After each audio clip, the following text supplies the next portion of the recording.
नमस्ते, ये है सिंगर नरेश कुमार। आज हम इनका इंटरव्यू लेंगे, तो इनकी आप लोगों के कुछ क्वेश्चन है जो आज इनसे हम पूछेंगे या इनका जवाब देंगे। तो सर, पहला क्वेश्चन है, आपकी डेट ऑफ बर्थ क्या है? मेरी डेट ऑफ बर्थ 16 सितंबर 1956। अच्छा, और अभी आपकी एज क्या है? इस समय मेरे को 65वां साल चल रहा है। अच्छा, आपने सिंगिंग का शौक़ कब से लगा था आपको?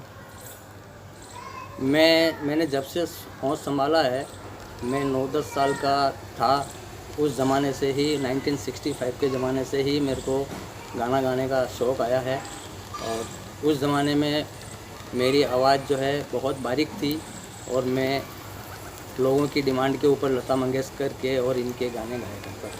अच्छा, और ये अब जो क्वेश्चन आएगा ये बहुत सारे लोगों को जानना था कि आपका फेवरेट सिंगर कौन है?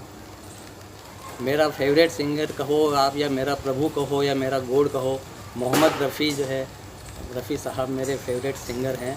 आपने कभी सिंगिंग में ट्राई करा है आगे बढ़ने का? बचपन से मैं स्टेज कलाकार स्कूलों में, सीनियर प्राइमरी स्कूल्स में, सेकेंडरी स्कूल्स में, कॉलेज स्टेजेज में, शादी ब्याहों के समारोह में मैं स्टेज पे प्रोग्राम देता था। लेकिन कभी मेरे को आगे इस प्रकार जो है प्रोफेशनल प्रोग्राम देने का और उसका मैंने कभी सोचा ही नहीं। और इसी तरह जो है संगीत गीत गुनगुनाते हुए ज़िंदगी निकल गई। आपकी आवाज़ बचपन से ऐसी है, अभी आपकी आवाज़ अच्छी हुई है पहले से? मेरी आवाज़ शुरू से ही एकदम क्लियर आवाज़ थी।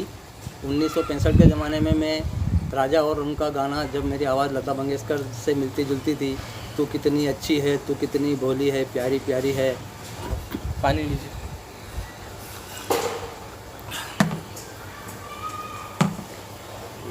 किस वजह से आप इतना अच्छा गा लेते हो? कोई राज? ये मेरे को गॉड गिफ्ट है कि बचपन से ही मेरी आवाज़ इतनी क्लियर और इतनी साफ़ है कि मेरी जो माता थी, मेरी माँ का नाम सरस्वती देवी था। और ये जन्मजात मेरे में मेरी आवाज़ का गुण है कि मेरे को कभी सर्दी जुकाम, गले की कोई बीमारी, फेफड़े की कोई बीमारी नहीं होती है। और उसकी वजह से मेरी आवाज़ एकदम साफ़ और अच्छी है। आपने एजुकेशन कहाँ तक ली है? मैं 1975 का साइंस बायोलॉजी में बीएससी था। और मेरे साथ जो है पढ़े हुए आज की तारीख में, अब तो रिटायर हो चुके होंगे, 15 एमबीबीएस डॉक्टर्स हैं, मेरे साथ के आईएएस हैं, मेरे साथ के जज हैं, और मेरे साथ के इंस्पेक्टर्स हैं, और सेकेंडरी स्कूल्स और उसके तो प्रिंसिपल तो सैकड़ों में हैं, जो सब रिटायर हो चुके होंगे। और बहुत से मित्र तो मेरे ऐसे भी हैं जो शायद ज़िंदगी से भी रिटायर हो चुके हैं। अच्छा, और आपके शौक़ क्या क्या है? मेरे बहुत सारे शौक़ हैं जिनको मैं अभी ये गिना नहीं सकता। लेकिन ख़ास तौर से मैं सिंगिंग तो बचपन से ही मेरा शौक़ रहा है। और मेरे ज़माने में 1975 के ज़माने में हॉकी का बहुत अच्छा लेफ्ट आउट हुआ करता था। अच्छा, और क्रिकेट का मैं बहुत अच्छा प्लेयर हुआ करता था। मैं उस ज़माने में sportsman, high jump, long jump के अंदर जो है मैं पार्टिसिपेट किया करता था। और मेरे पास सर्टिफिकेट्स की इतनी भरमार हुआ करती थी, वो सब सर्टिफिकेट्स जो है लास्ट में जाके कचरे के भाव बिक गए। ये तो अच्छा है कि मेरी आवाज़ मेरे गले में थी, नहीं तो शायद मेरी आवाज़ भी कचरे के भाव चली जाए। आपका खान पान क्या रहा है स्टार्टिंग से? खान पान, हमारा परिवार शुरू से ही शाकाहारी परिवार रहा है, ब्राह्मण होने के नाते। और हम शुरू से ही जो है कभी धूम्रपान और अल्कोहल, जिसको शराब बोलते हैं, इन सब चीज़ों से हमने दूरी बना के रखी है। मेरे पिता और मेरे दादाओं ने भी कभी इस प्रकार का शौक़ नहीं किया। उसकी वजह से जो है आज मेरी आवाज़ इतनी अच्छी है। और मैं उन लोगों को भी सजेस्ट करूँगा कि जो गाना गाना चाहते हैं लेकिन सिंगिंग, स्मोकिंग का और धूम्रपान का और उसका शौक़ रखते हैं, तो कृपया नहीं करें। हमेशा धूम्रपान को हटा के रखें, क्योंकि धूम्रपान ऐसी चीज़ है जो फेफड़ों के अंदर जाके स्मोक इकट्ठा होता है और उसकी वजह से सांस लेने में तकलीफ़ होती है। और जहाँ सांस लेने में तकलीफ़ होगी तो आदमी सिंगिंग के साथ में आवाज़ को ऊपर नहीं उठा सकता। अब ये तो आप अच्छा गा लेते हो, सबको ध्यान है।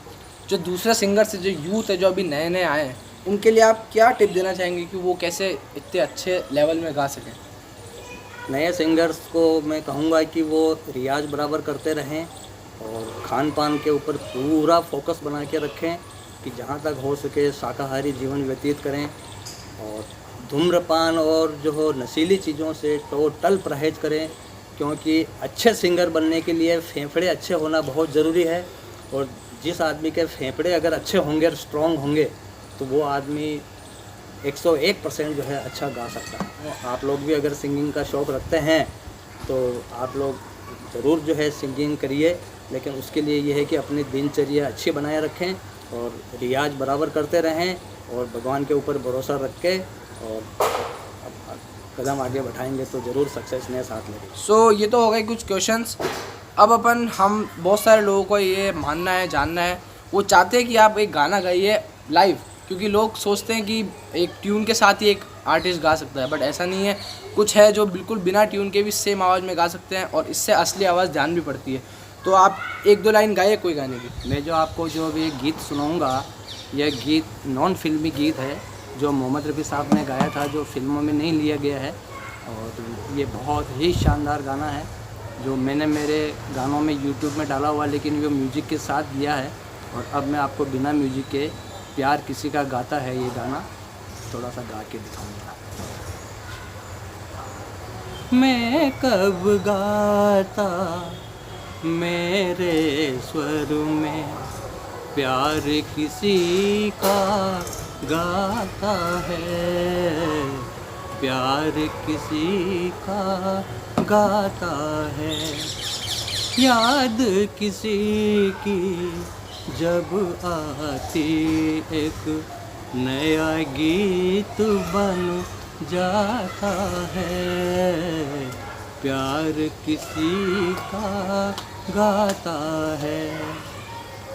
मेरे पास नहीं कुछ अपना, जो है सभी पराया है।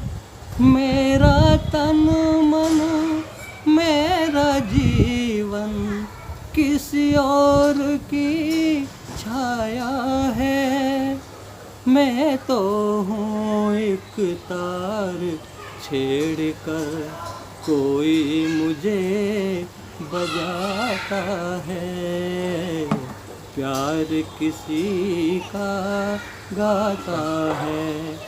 याद किसी की जब आती एक नया गीत बन जाता है, प्यार किसी का गाता है।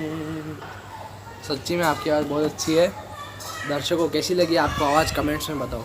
तो ये ऐसे ही गाने गाते रहेंगे और ऐसे इस टाइप के अगर वीडियोस आपको अच्छे लगते हैं, इंटरव्यू या फिर कोई संगीत के बारे में कोई जानना कोई चीज़ के बारे में, तो आप कमेंट्स कर सकते हो। हम इस टाइप की वीडियो भी बनाते रहेंगे ये, और गाने तो ये बनाएंगे ही, तो आप गाने को लाइक करो, सब्सक्राइब करो।